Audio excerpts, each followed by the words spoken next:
Saga, Greenland bound. The salt spray stung my face, a familiar kiss from the sea.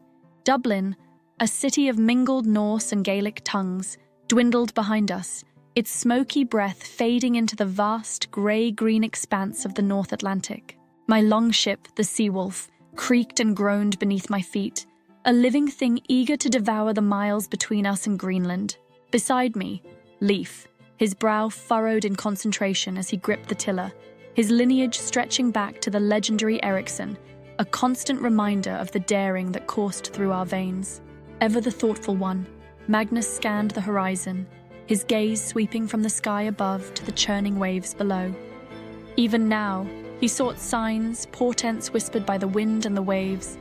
And Gyda stared out at the endless ocean, her face a mask of forced calm, her eyes reflecting a turmoil I knew mirrored my own. We had left Dublin with Bjorn Ironside's blessing, a fleet of longships carrying our hopes, dreams, and fears. Bjorn, a man whose ambition burned brighter than any hearthfire, had promised us fertile lands, rich hunting grounds, a new beginning in Greenland. He had painted a picture of prosperity, of a land ripe for the taking. But I knew the truth.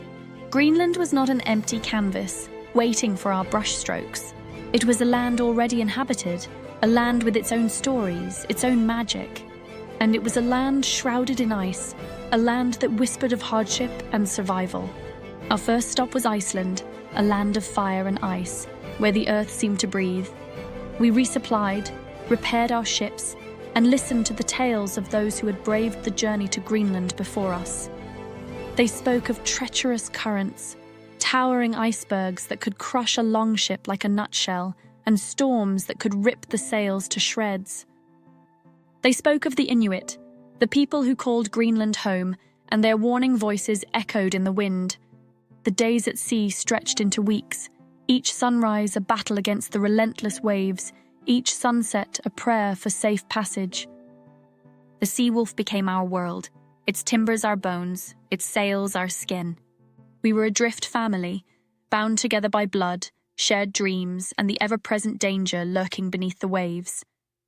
Leif's steady hand on the tiller, Magnus's insightful observations, Gyda's quiet strength.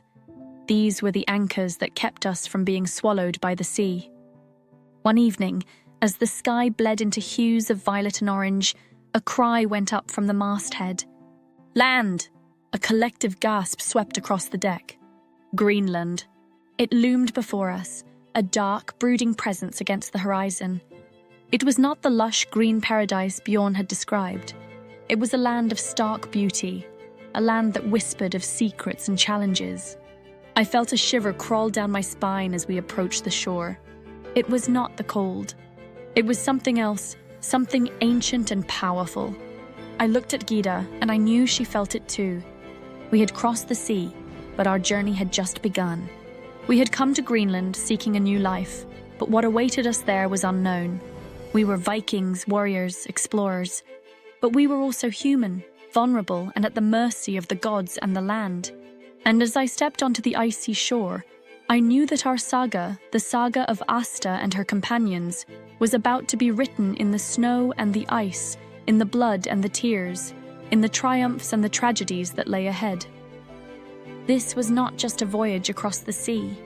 This was a voyage into the unknown, a voyage into the heart of Greenland, a journey into our own destinies.